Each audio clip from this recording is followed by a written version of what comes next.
Welcome everyone to tonight's Entrepreneur Insight Straight Talk. Tonight we are especially very proud and honored to host and to invite very esteemed speaker as our panelists. They are all the captains of the captains as well as the leaders of the industry. I would like to first introduce Dato Sri Tan Tien Po, Chairman of Federation of Malaysia Fashion, Textile and Apparel. Dato Sri Gary Chua, President of Malaysia Retail Chain Association. Dato Wira Haji Amir, CEO of Maidin. Datin Winnie Lu, Deputy President of Branding Association Malaysia. Welcome everyone to the show. As what we all know, SME accounts for about 98.5% of businesses with some 6 million workers, contributing a little over 1/3 of the gross domestic product GDP. And yesterday, our PM has announced the 4th stimulus package, named Prihatin PKS. This stimulus package is worth 10 billion, and some of the key highlights that being presented was the wage subsidy. The wage subsidy was raised from 5.9 billion to 13.8 billion. Firm with over 200 workers will get a subsidy of 600 per workers. Quota raised from 100 packs to 200 packs. For workers, which ranges from 76 to 200 packs, will get 800 each worker.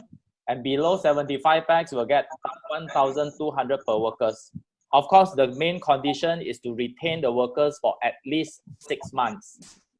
First off, maybe Dato Amir, you can give some comments on this. What would be the implication of this wage subsidy? I think the most important thing here is, I think first and foremost, I think the government has finally addressed the major challenges that all the PKS, the smaller ones at least, that are having, which is the wage. I mean, we pay people, of course, I'm sure out there PKS pay people 2,000, 2,500 and whatnot. But by giving this so-called 1,200 for the majority of the SME, because majority will be employing 74 people and less. So in this sense of the word, it has addressed a very major concern for the majority of the employees. But the challenges, of course, are what happens to the bigger players. There are many people who employ more than 200. There are people who employ 1,000 or 2,000. Even people like me employ 10,000 people. All right. So I think the challenge here is that what happens to the bigger player, and we must not always think or assume that the bigger players can always afford to pay their employees, because the bigger they are, the more challenges they are facing. Because the wage bill is much, much bigger than the smaller players. So all of us must look things at perspective. You are small, you also got big problems. The big one also got bigger problems. So that doesn't seem to have addressed seriously what happens to the bigger players when they employ so many people. Especially many of them are also closed during the MCO and do not expect that the business will suddenly jump up after the MCO. Understand. Dato Sri Gary, would you want to comment on this? Okay, I think I agree with Dr. Wira Emil.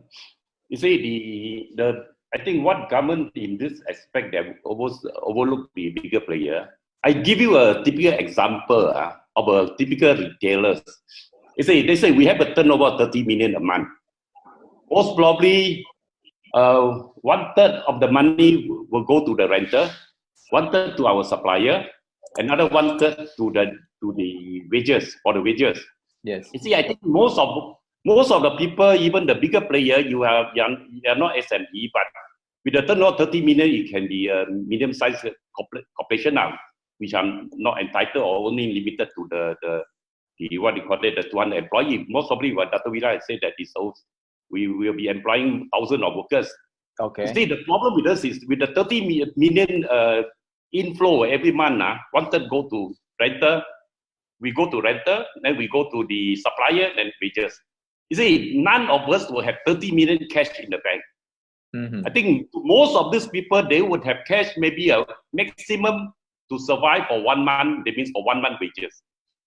So this is the cash flow problem. Although you can say the bigger player, they have been making money and they should have the reserve, But at this point in time, it's not the plot. It's not only looking at the P&L. We're also looking at the cash flow. Okay. So I think that is I agree with the Dr. Sri. I mean, that we should the government should also look at the bigger player. You know, if I may comment here. Yes, Dato', go ahead. I think first you must say I think the government has done an excellent job of taking care the majority of the small SMEs. I think all of us, whether we are bigger or biggest or however you want to put it, we all understand that the most important are the people down there. People are down there who might not survive, who take home 1,000, 200, 2,000. I think that part the government has done, so which is an excellent Prihatin package.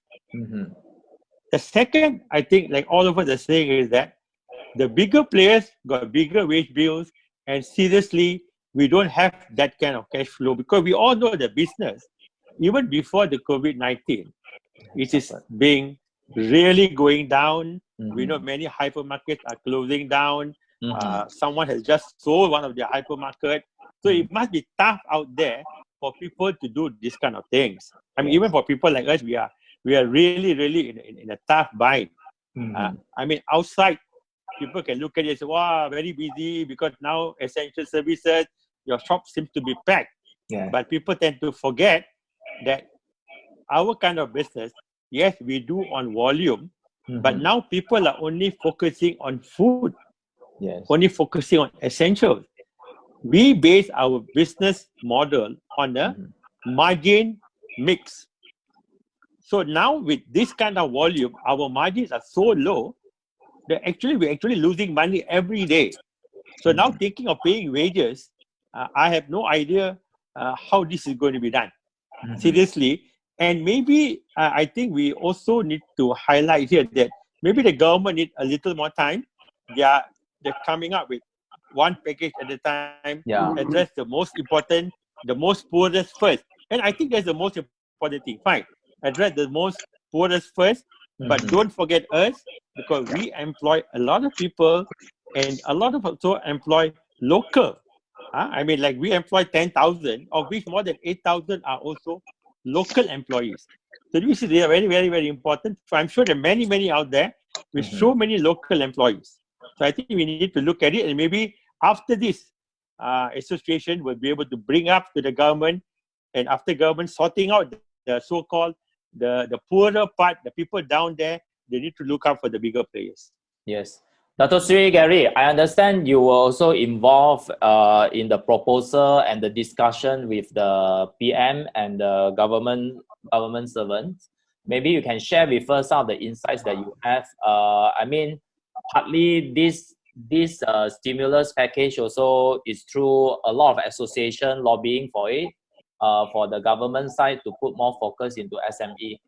Dr. Sri Gary, could you elaborate a little bit on that? I think first of all, we also have to commend the government, especially the relevant ministries, and also given very strong representation by, though not 100% involved, YBV from Transport Ministry was given very strong representation on behalf of all the SME. So I think the government has heard us, and you can see that some of the packages are addressing some of the issues of the SME. But in this case, it's very micro SME, you see? Yes. It's micro SME. You look at the second package stimulus, it was very B40, M40, and also the e-hailing assistance package, which was very good. We need to address that because those are very basic. But now you look at this, it's very more micro. You can see that government is giving 3,000 ringgit per company, and also loans up to 10,000 ringgit. There is no more interest. And there's also what you call it, other things that goes along to help the microcredit, 500 million, 2% interest. The 500,000, if they take 500,000, the interest is only 2% now. Yes. So this is very good. But the thing is that there are a few other areas. I think like the banks and all these can do much more. For example, the banks as I mentioned, we have sent representation that the bank should at least give a 50% discount on the interest rate. Currently, the interests are still running, although they have removed the compounded. So the banks also have to chip in, because during the good days, they make a lot of money from all the companies and private and public. I mean, the private companies and also those personal accounts, you see. So that is one thing that the bank should come in to chip in. And then on the other side, the other GLCs like DNB, as I mentioned, it's only 15% to the malls. We want the malls to give us more rebate and also to help them cushion a lot of the costs, you see. So if let's say DNB, I mean, it's a public utility company, as I mentioned, it's supposed to do part CSR. It cannot be making so much money. It should pump in at least half a B or even 1 B. Last year they make 4 B to pump in to support the what you call it, especially the malls and the commercial areas. The good thing they have done for the households, you see. So now it's high time they also come and chip in on this area. And of course, things like levy for the workers, 25% rebate, I think that is the most welcome. But the other area I think lacking is not really firm announcement on the rental, which plays a very big part of the most of the SMEs and retailers. Okay. And that is one area the government has given quite a generous what you call it, tax deduction for the next 3 months. For those malls who are going to give rebates of minimum 30%. But you see, during the lockdown, 2 weeks before the MCOs and after 2 weeks after the MCO, you don't expect any business. You look at China today. Now it's almost 3 months already, 2 to 3 months. And even the malls and many of the public places, it's only filled up about 40–50%. People are still very cautious about going out. So we don't expect much business to go on, is it? So, and this is one area I think very critical. A lot of the F&Bs and other smaller retail companies are dead worried about the rentals. You see, if less, especially some of the bigger malls, the rentals are quite high, is it, because of the iconic locations and all those. Is it? It's not possible to pay rental, let's say, of 100,000, 200,000 a month. Yeah. Even they give you 50% rebate. With no business, how are you going to pay that?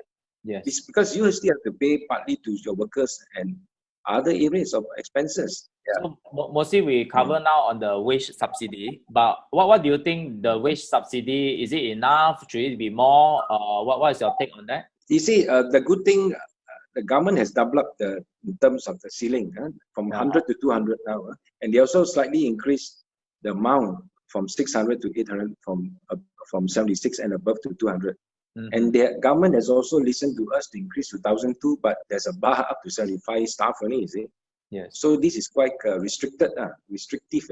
So very important. I think this is one area the government should extend above 200 to help, especially, you see, many of our members are chain members. Not only our members, many of them are non-members, are chain, you see. When you have a chain, you have easily 500, 1,000, or easily more than 1,000 staff, you see. So how are they going to tie over? For example, let's say for just with the ceiling of 200 staff, anything above 200, it's not easy for them to pay them, is it? Yes. You get what I mean? So this will be another very big challenge. The government should come in to assist this group of what do you call it, the slightly middle SME, I call it. Yeah, understand. If this is not addressed, it's also going to be a very big issue in terms of retrenchment and all this. Because most of these our members are all chain members, especially restaurant, F&B, and fashion. They have chains of outlets all over the place. Thank you, Dr. Sri. Datin, your side, I'm sure yours is more than 200 staff. So what do you think of the wage subsidy introduced by the government on this latest stimulus package? Well, I mean, to begin with, at first I thought it was a very good package, but to think of it, it's good for a lot of hair salons, because most hair salons are actually having a small group of people. But on our side, of course, when we have more than 200, sometimes you look at it, it's not so fantastic. But at least it's helping out the hair industry, which I look at it. When you are talking about helping out SME, like what Datuk Siri has mentioned, and even Dato' Vira mentioned, there are some people who have bigger group will not fall into this category of welcomeness, because somehow we feel something is still missing the link. Correct. And yeah, somehow, so, but overall, at least I'm happier for the thing that we are supposed to fight for, because a lot of hair industry people are already really crying because many of them are on the smaller scale. But people like us, somehow we feel that something is still missing, but we fall into a category of we are not big, we are not small, but we are medium. Yeah. So that is where the worrisome thing is. And of course, I think even then I was told that there was still quite a lot of things to be looked into. So it's not so straightforward, but we'll try to really get it more certain with the accountant tomorrow, I think. Of course, the second thing that introduced in this stimulus package was the creation of 2.1 billion Prihatin special grant for all SME companies that qualify. The government will provide a special grant of 3,000 to each company. I think this is mostly more applicable to the micro, and it is expected to benefit nearly 700,000 micro SME nationwide. This SME must register with IRB to enjoy this grant.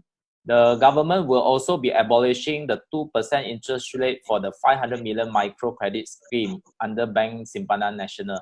What do you all think of the initiative driven by the government on this latest stimulus to help out the micro enterprise? If I may comment, yes, Dato'. Yes. Of course, when we see government giving money, yes, no one is going to say no, obviously. Yes. Yeah, it's a grant. And of course, yes, it's a grant. And yeah. I think all of us here in yes. this panel are of a different size. Yes. But we are always very grateful because I think all of us started very, very small. We were the Pasar Malam people. Yeah. We were the one with the small business. So we understand. And I keep repeating. I mean, we cannot ask too much from the government. We are very, very, very grateful because these are the people down there who need the most, and they are the one. If they are doing okay, our business will do better. Yes, I think that's the first point. But when you give $10,000 to micro enterprise, yes, I think it's a very good initiative from the government. But what I would suggest to the government, don't give the money to them tomorrow.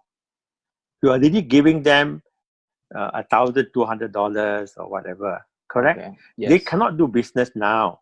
They cannot open their tea stores or the Pasar Malam or the small garment factory that they have. So by giving this extra $10,000, my concern is that the money will be used for normal expenses. Okay? So it's very important that the money is given, very good, but wait for the MCO to be lifted, and then only the money should be disbursed. Then only at least they want to start up the so-called, whether it's a Pasar Malam operator or a small shop, that's when they get the money, then they use it for that purpose, you see. Yes. I mean, in difficult times like this, if people tend to forget, I get my 10,000, I will straight away try to help whoever I can, or then I will not have enough money to do my business later. So we're back to square one. I think this is a very important point as far as giving money. Giving money is good. Giving a grant is somewhat better because it's very difficult for them to pay back. But give it to them at the right time. With the right purpose as well. If this money can be given to their supplier, then the whole ecosystem will be even more smoother. Yeah, Dato' Sri Gary, would you want to comment on that? I mean, to the micro SMEs, this probably means a lot. Is it? If let's say you be one employee alone, or even 2 or 3, this means a lot to them. The 3,000 ringgit and also the soft loan of 10,000 ringgit. I think we have to leave it to their discretion to use it because they will know they have to plan their cash flow at this juncture of very challenging period. Everybody is facing cash flow problem. I think it's a big relief also to the micro. But coming back to the higher level of SMEs, that one have not been addressed in the most in totality. So that one, I think the government have to relook at it, see how to assist further in this area. Yeah. I think then we try to assist the whole spectrum of the SMEs, not just the micro. See? Because the middle, they have many middle and above the SMEs. They have a lot of stuff. If they can't pay, and then also you're going to have a very vicious cycle of all retrenchment and all those, or even drastic salary cut of 50% or whatever. So the government, hopefully the government will relook at it again to assist, especially many of our members are all chain members. You know, they have easily 500 and above members. They've been calling me and say, I'm going to pay salary. You know, since the government is only capping at 200, above 200, it's data again. They have to find money. Where to find the money? You see, at this juncture, there's no income. You see? Yeah. So they're really in dire straits. The government must really help this area of SME, especially the chain members. Yeah, you see, if the micro, like let's say if I just take it as my kind of trade, there are some hairdressers who may only have one staff. Yes. They run a business which is very, very low, and they are being helped. So even if they don't open for the next whole month, I think they are happier because no need to work and yet have the money. But in a sense that it don't really, I mean, it helps. That's very micro, but it does not help people like us who are running business in shopping malls where rental are high. And whatever it is, there's no way that it helps us even in the longer run, because this business is not going to swing off so quickly. Even if we open back in let's say by May, if it's not extended, I believe there will be still very slack in business. And and even with that little help, it's not going to help us maintain the business well. It's going to be really, really difficult also. Understand. But of course, like I said, it's very good, very happy for the micro, and also, and in fact, for those staff who really do nothing, and yet I think there was someone who commented to me, even via Facebook. There's some people who commented, "Well, best to extend the MCO so they don't even need to work, because and get they paid. don't need to work, they have money and they get paid, and government is paying, the boss is paying." So I think it's still very worrisome. I think it's good. I think it's right to have all these micro enterprises. But personally, I think the timing of disbursement is very important, because most of these small micro businesses, I would say their budgeting skill may not be so good. So if one shot, if we give them all the money, then after MCO, they might have spent all the money. So I don't know how the government to disperse it, but I think it had to be staggered and disperse it, and maybe with the bigger sum toward the end after MCO, so they can start up their business instead of spending all the money. Sorry, Chua. Yeah, sure. Go ahead. For someone listening into this conversation that we are having, yes, will have a different impression. Obviously, they'll be thinking that these big tycos are sitting here and don't seem to understand what is happening down there. I think, and I am very sure everybody is saying the same thing. Yes. We're very appreciative for what the government is doing. Yes. I think the government is doing the right thing by helping the people down there. There's no issue about that. But I think if you go to the next topic in terms of how can we help ourselves? Actually, the bigger players probably are not asking for handouts. Yes. We don't need grants. I mean, we don't ask for grants because we know that the government has limited resources and it's rightfully give to the poorest of the people, the rakyat itself. Okay. Don't forget, we also rakyat Malaysia . Yes. Okay, but maybe if the banks were more forthcoming for the second or the third tier, and I think this is another major challenge which I hear from all my Bumiputra retailers members whom I represent, and also of course from the MRA on the council. I think the issue here is not. I think the most important here is that for the bigger players, the medium and bigger players, what we find is that the bankers are not so forthcoming because they are focusing so much on what the government is giving in terms of telling them to do what Benega said, focus on the 1 million kind of package. So they are giving that out, and they are so busy with all those things that the second level player who needs the 2 million, 5 million, and forget the people who need the 100 million, of course. Everybody at a different level needs different kind of borrowing. But even the 2 to 5 million, the authorities, everybody is so busy focusing. And these are the people, I'm telling you, if they don't get the funding at the right time, it's going to be very challenging. And many of them, I like to put it more bluntly, is that they may be too big to fail. Yes. And that repercussion of a bigger player going down, we know what happened in the US when big organizations, big companies go down, when big banks go down, the economy goes really, really down. Yeah. So I think the focus, at least forgetting the government through Banagara, of course, will need to pressure the bank to not only focus for the smallest, but go for the medium and the bigger ones at a reasonable rates. Yeah, that's the key part. The key main point here is reasonable rate. Of course, we have some good news for the tenant, because the government has appealed to owners of private premises to actually reduce the rental rates for SME during the MCO and the 3 months after it ends. And they will also be given additional tax deduction equal to the amount of rent deduction from April to June. This is a subject to the condition that they reduce the rental by at least 30% during that period.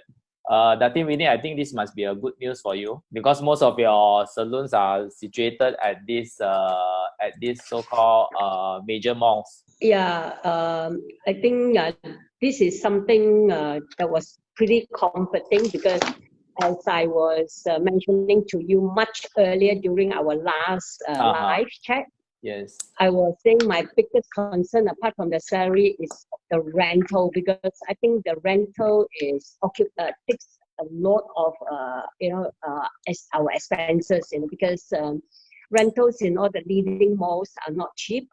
Already when you're not doing business and when you are not sure whether the landlords are coming in. So at least this time, when I did mention about hopefully the government can influence the landlords. So I think that is an area that is a little more comforting. So at least the government is doing that, and our little voices was being heard, because I'm sure I'm not alone, because like Datuk Siri, Gary's, all the members of MRCA, and I'm sure representing the Branding Association, we have a lot of members who are also doing retail business in shopping malls. So it really is a very comforting thing that is at least up to June that they are looking at a 30%. Well, I'm sure we will try our very best to have a good relationship with the landlord, because if we are good tenants, if we stay on, I think it's also good for the landlord too, is it? Because if we fail, they fail. So far, I think applicable to all those big malls, but there's another segment that even people like us and other chain store that where you have your shop or your outlet at the shop lots. So this is one area I think I don't know whether the incentive given, I suppose it should be applicable to them, especially the double tax deduction and so yeah, on. it's also applicable. Yes, that's right, Dr. Sri. So the only thing is, I think, is for the retailer, those retailers, if they have many shops at the shop lot, that could be challenging to get the landlord to give you a discount or rebate. So that is one area that I think for those retailers who have, the outlet are at the shop lots. You see, TMB is one of the big contributor of the mall bills, you see. For example, some of the bigger malls spend as much as $2 million a month on the TMB bills alone. Okay. So this is very substantial. That's why I mentioned, so far, they're only giving 15%. To me, is totally insufficient. So we will actually engaging with the government. They should talking about 30% minimum. During the lockdown period, at the MCO time, then there should be 50%, you see. Because even 50%, hardly there's not much activity, you see. But at least give the 50% during the MCO time.